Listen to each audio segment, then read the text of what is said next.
Hey, welcome back to the Seats to Streets podcast. I am your host, and if you notice, that's not Brian Gorman over there. We will get to who that is in a minute. If you're new to the channel, we're so glad you're here. Everything that we do here at Seats to Streets hopes to equip churches to be able to move their people from Sunday morning seats to local and global streets. And one of those ways we want to equip you with how to do that, how to motivate your congregation to get up, to serve, to go, is to having conversations with people who have gone. So today we're going to interview a great friend of mine. As you can see on the screen, his name's Ryan. Or if you're listening to us, you're OG listening to us, still on iTunes, still on Spotify and Anchor. I have a great friend with me that we've served together, my former boss. You know, he got to tell me what to do many, many times. And on a few occasions, I got to tell him what to do. And then I apologize because that's kind of how boss and, subordinate work. And yeah, we won't, that's for a different counseling podcast later on.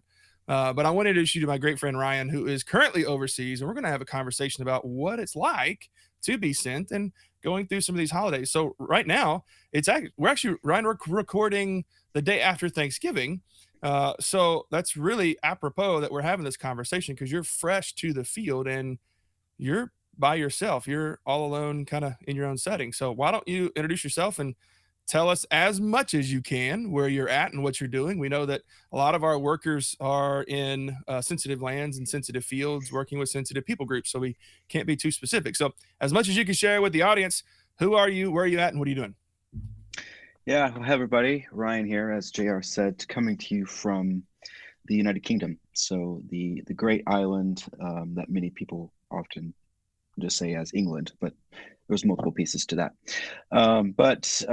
We are working with some frontier people groups here in the UK, and it's just a great honor to kind of pioneer this new avenue for team expansion. We say frontier people groups, basically meaning they're less than 1% or less than, I think it's actually even less than 0.1% considered unreached. So basically it's a whole new people group that still needs the gospel. So I don't go too much further into that just for security reasons, but there are a lot of actual unreached frontier people groups here in the UK, which many people don't realize, which we believe to be a huge strategic opportunity. So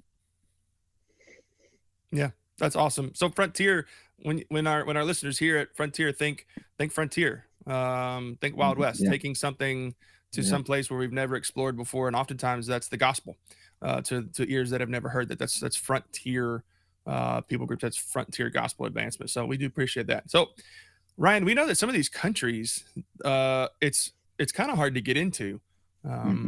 So how did you get into the UK to have a visa to be able to do this work? Well, this is again a pioneering situation to where we really don't have much of a team here. So not only are we working with a new people group, but also we're trying to build this team here to work with this new people group. So in the future, we're hoping to have some sort of, base that's recognized by the government to where we could have visas. But, you got to think creatively to get started. So in a way, I have just went back to school. I've gotten a student visa, and that allows me to be in country, to basically be present, be here, mingle with people, network, get to know people, build relationships that we can build upon in the future. So studies, pretty simple. That's pretty cool. Yeah, I know oftentimes it's really, really hard for creative access and creative visa access. And so even sometimes I know you've bumped into some workers who are, with one organization that are seconded or partnered with another organization because they can get visas. And so they get in by going like this and stuff like that. And so you've just been able to pick up a student visa and apply and go to higher education there. So that's pretty cool. That's awesome. So let me ask you this. You were in the home office with me. The organization that we both serve under is Team Expansion, and in the home office, we got to work together, mobilizing, introducing people to missions for the first time, or meeting with churches that were interested in sending their people into full-time or even internship type missions. So we know that for catching our audience up to speed, we know that your support raising, your prayer support, your partners, those that are getting your newsletters, those that are backing you, commissioning you, your sending church, all of that had been done for the most part several years ago. Some extra support had to be raised, obviously, for moving and startup expenses and Hmm. stuff like that. So all of that kind of had been done. Walk us through a little bit of the process of what it's like when you're like, okay, it's time to go overseas and you have a place to go, you have an organization you're going with. We obviously recommend going through an organization, if not just for the member care side of it alone and the training and the care you would get from an organization. But walk us through the process. You've chose, I know where I'm going. I need to buy tickets, but I also like need to get housing and find a place to live and transportation and currency, banking. What are some of those steps in between? All right, I'm fully funded and now I've got to get there. Like, what did you have to experience literally getting to the field? Well, it's kind of like if you're starting a new business, and you have to put together this business report in a way, and that's on you. Sure, an organization might be there to help you. A church is there to kind of back you up, but in a way, I like to think of missionaries as multitaskers. In a way, they make up many departments in an organization. So they put together this business report. They put together this intel, and so in a way, you got to research. You have to learn how to research, what to research, to understand what to expect, Mhm. know what it's going to be like whenever you get there. What are things that you're going to have to do. Um, it seems daunting, but it can be done. Mhm. And so, you are marketing yourself. You are, kind of in a way caring for yourself. Again, a church and an organization are there as complements as well. But Mhm. you fill a lot of different roles within this mission society in a way. That's cool. So, what's it like when you need to go get an apartment? Like, do you just look up go to Google and look apartments for rent in the UK? I mean, how does that Well, work? that's where you start, I guess. That's what I did.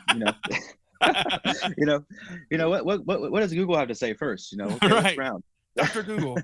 But it's funny. I did kind of a short-term internship in France, and I was actually going for the purpose of just kind of getting experience to live Mhm. internationally and also learn language. But I hadn't really learned the language before going to learn language, so it's like, okay, how can I do this without having another language? Coming to the UK, I can say is much easier just because they speak English. Mhm. But that doesn't necessarily take away the difficulty factor, if that makes sense. Um, so really, if you're looking at, again, this business report, if you start in one place, oftentimes these places make reference to other things. And it's kind of like this snowball effect. So where once you kind of get into the details, Mhm. you can kind of take bits and pieces of information, and it kind of compounds to where, okay, this seems like a great decision to make. So when it comes to housing, a lot of times people are there to reach out to. You can kind of reach out to them, and the key, I guess, in that is don't be afraid to be dumb. Yeah. That's your greatest asset, actually. Um, Ignorant is good in some situations, and Yeah. you can play off that. No shame. Don't let your Yeah. ego get part of it. Yeah. Help me out here. I don't know how to do this. Is a great question. You do bring up a really good point that there are some difficulties. Use the word difficulties. I think talking about coming over to the UK, even though they speak English, it still has its difficulties. And a lot of those are cultural. A Mm, lot of those are cultural yeah. difficulties. Some of those are still even language barriers, like euphemisms and idioms and things that we would use here in the States might Mm, not be so welcomed in the UK, or things that are said and how they're done in the UK may not ring so positively in our ears, being citizens of the United States here. But I do want to talk about one cultural thing because it's holiday season. We're recording this the day after Thanksgiving, and it'll be dropping before Christmas. So two cultural Mm, holidays, one religious holiday in there that I would dare to say it's not going to be the same in the UK. mm. So since Thanksgiving was just happened yesterday, tell us what you did for Thanksgiving. Yeah, well, when you say it's nuanced here, it's very nuanced, and sometimes getting into nuance is even harder. Mm-hmm. For example, um, the word pants is actually underwear here. So whenever you say, "Hey, it's going to be cold tomorrow," make sure you wear pants. Um, that's a no-no because they'll look at you like you're crazy. Of course, I'm going to be wearing underwear. It's those things. It's those things. That's like okay, now I got the weird look. What does that mean? Um, but but when you look at the big picture, let's say holidays, like you bring up here, man, those can still be very different. For example, they don't even celebrate Thanksgiving here, and I even they're very blunt and sarcastic here, and some people are interested, and they're like, "Oh, that's very cool," and then some people are like, "Of course, I'm thankful. Why do you need that?" It's like, okay, well, it's a great opportunity just to stuff your face, and watch football, and spend time with family. It's just Yeah. it's the small things. Turkey coma in the afternoon. Are you Yeah, kidding me? nothing better, nothing better. Um, but then Christmas is interesting as well. Um, because just the UK in general is not overly Christian. Mm-hmm. It has a very historic level of Christianity, but today, man, people are really put off by religion, especially Christianity, given the historical happenings within this country. And so either people just don't even talk about it, think about it. It's just so interesting to put yourself into that worldview.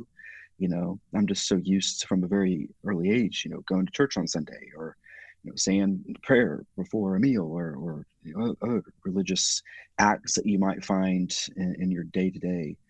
And it's just not there, and Mm-hmm. it's like, what is that worldview like? It just makes you think. Um, but you still do have a very strong presence of the Anglican Church here as well, and so it's interesting because it's like given that history, a lot of people still find themselves just as a cultural element. Mm-hmm.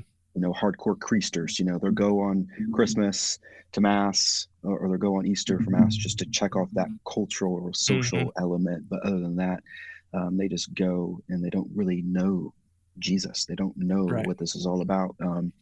So it's those weird dynamics that make just life here interesting, but also yeah, like Christmas, like you say, it's very different, Yeah. even though it's the same holiday. Now you weren't around your family, for Mm, Thanksgiving. I mean, you're there by yourself. They're all here. Christmas, same way. I'm assuming that they're going to be here in the States and you're going to be in the UK as vulnerable as you want to be. What is that like for someone who's just got to the field? Help a church understand some of the emotions, some of the thoughts, some of the ways that a church can support you or support their missionaries that have just gone to the field. How can they support them, especially during holiday times or things when special family events that they're not going to be back in the States for? What can churches do to support you better during those times? well, I think oftentimes the best things not to do um, are sending messages like "We miss you" or "Wish you were here," because it's the same. I Hmm. wish I was there, and I do Right. miss you. But it's hard to really respond to messages like that because it's just kind of superficial. Like Hmm. those are givens. Of course, I miss home and want to be there, especially on holidays. So in terms of things to do, okay, what's practical? Hmm. Maybe more of a phone call where we just chit chat. We don't even Hmm. have to talk about the holiday, but we can still celebrate the holiday through a conversation rather than a message of "We miss you," because that's almost like um, you know just dangle it in my face where I You're can't right. do much about it, and that just makes it really tough. Um, so it's like, okay, what's something small and tangible that I can do? Is something as simple as a phone call. I will say, um, phone calls can get too much as well, but I would much rather prefer just a simple phone call Hmm. than something like a text message like that. Hmm. Yeah, I mean it's tough. I mean, you're there, committed, you've been called, you're going, you want to be there, you want to struggle through some of the cultural Mhm, differences, you want to struggle through some of the emotional pain and the weight, of leaving your known culture here in the States and going to an unknown culture. That's what God has called you to do. So you want to struggle through that pain, you want to struggle through some of that vulnerability when it comes to mhm, going through times like this of holidays and missing family and stuff. And so some of the greatest things that we can do back here in the States is exactly what Ryan said. Don't pepper him all the time with, hey, we miss you, wish you were here, wish I could come see you, all that stuff. Yeah, all those are given, we get that. Some of the best things we can do is, hey, I know it's tough and I'm praying right mhm, alongside you. mhm. Or Yeah, hey, I'm glad you're doing what you're doing. It's an inspiration to me, it's inspiration to the family, inspiration to the church. We just yeah. want you to know how much we love you and stuff like that. Support and Mhm, push, but carry that weight alongside your missionaries that have moved to the field. And no, it doesn't get any easier with time. Even if they've been on the field 18 years, they still long for this culture that they have um, grown up in. There's still a home that is back where they grew up, wherever that is, regardless if it's the States or if they've grew up in Jamaica and they've moved somewhere else, right? I mean, that's home. That's what we mhm. do. There's a lot of traditions and stuff like that. So Yeah. anyway, um, And I think, it's eh, there's a difference between catching up with people um, in a true way, rather than, okay, how are you doing? And right, then following up that with, how are your spiritual disciplines, or how is your prayer life? I right, understand there is a very, very important piece of accountability, and right. there is a time and place for that. But at the same time, if the only reason you're reaching out to me is to ask those questions, it seems like a shallow Yeah, "How are you?" And, right. there's a point where I am getting bombarded with all of those questions to where, okay, I just wanna have a conversation with you. Hmm. Let's just hang out, JR and I, Yep. Let's pick up where we left off. Yeah, and sometimes that's better, than anything else, in my opinion. Right. I know for Ryan and I, we would always play those like game pigeon games on your iPhone. And we would play back and forth. And one of the worst games I hate playing with him is the paintball version because I can't win.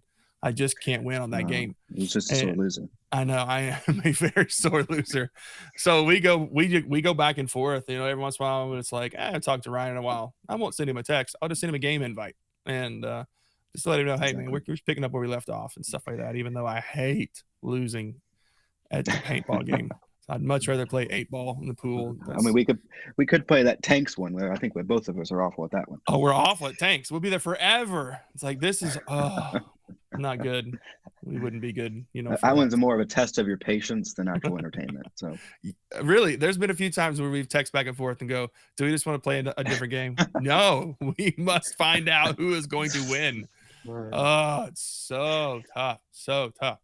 So we talked a little bit about moving to the field. We've talked a little bit about some of the hardships, leaving behind culture and walking through some of these culture things that smack us in the face, like it's going to be cold. Should I wear pants?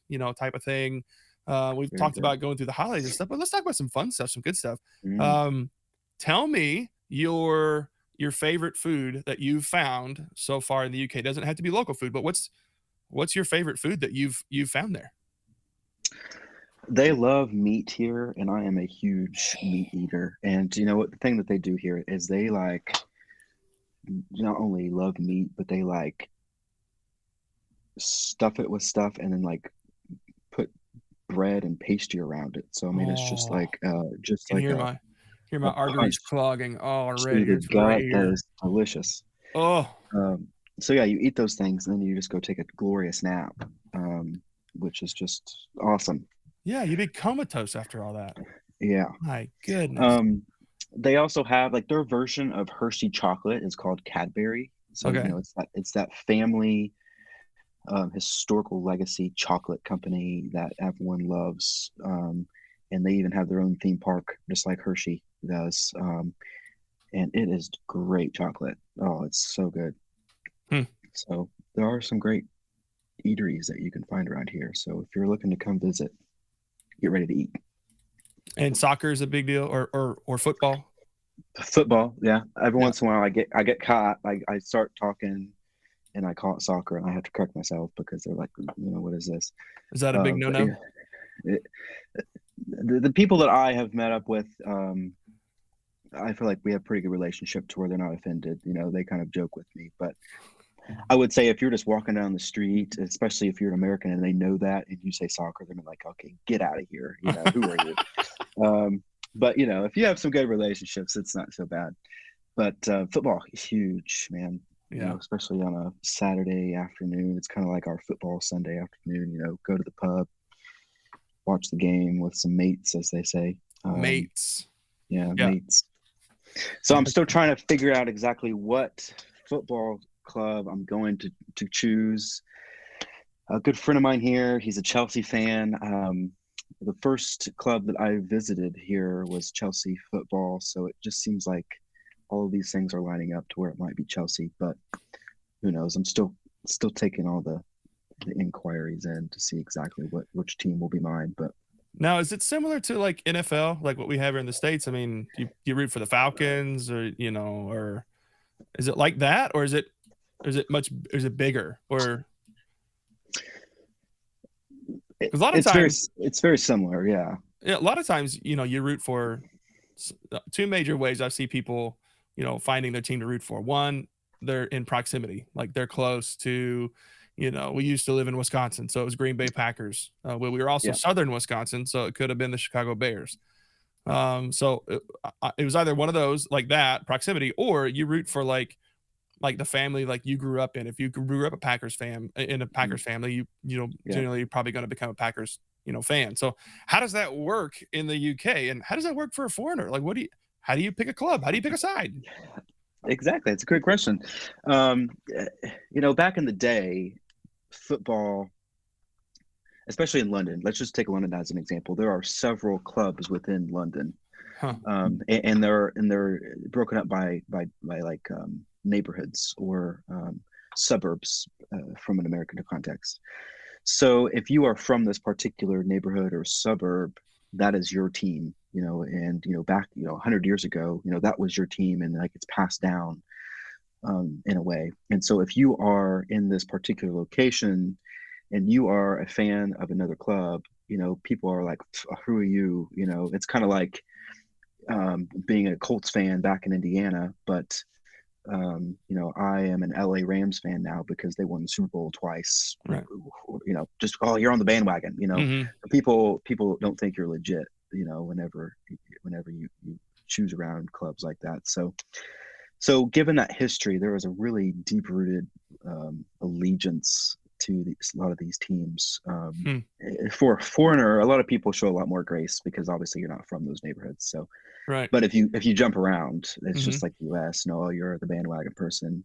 You're not loyal type stuff. So there's a lot of similarities, but there are some differences too. Hmm. That's awesome, man.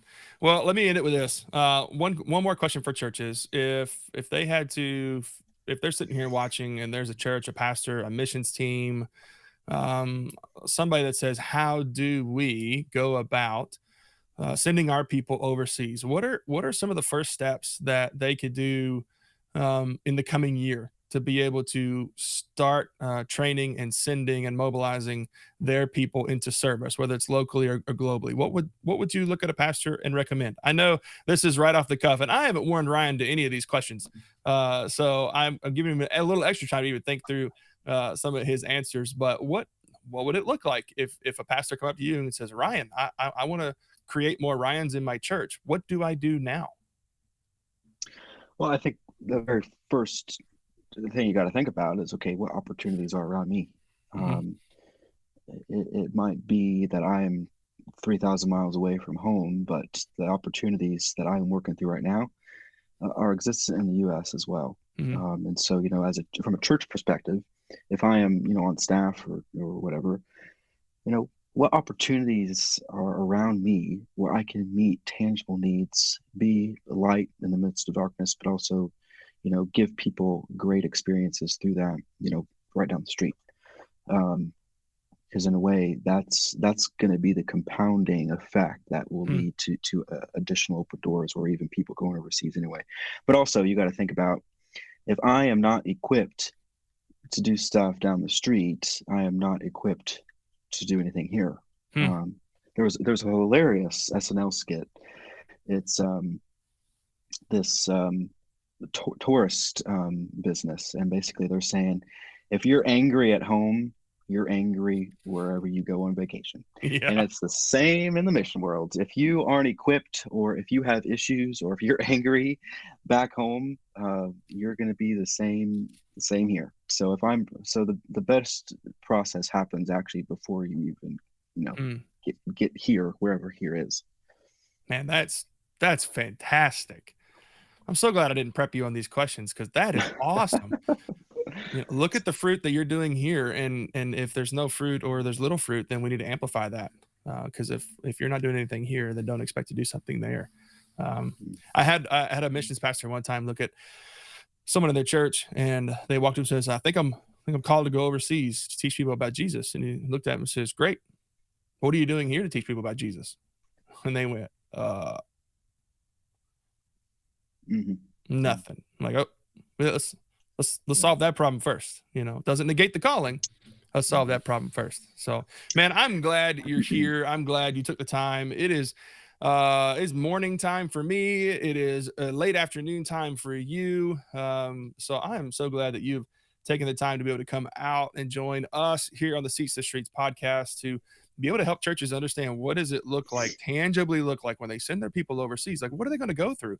What are some of the things that they're going to experience? Some of the heartaches, some of the joys, some of the excitement. So I really appreciate that. If you are watching this on YouTube, or you're catching us on podcast through your earbuds or through the car speakers as you're driving to work, we would love to help you and your church figure out a plan to move your people from Sunday morning seats to local and global streets. And a part of that is creating a pipeline so you can train your people to serve locally, exercise those muscles, so that when God calls them to go overseas, or as Matthew 9 says, to go into the harvest field, that they're prepared to go and do that. We'd love to help you with that. We'd love to figure out a strategy for that. You can get in contact with us below. There's the website right there, or it goes this way, seatstostreets.com. If you like the video, please comment, please subscribe, and hit that notification bell so that every time one comes up, you're notified through your app that Seats to Streets has just launched a new video. So Ryan, thanks again. And for me here at Seats to Streets stateside, we're done. We'll see you on the next episode, folks. Take care.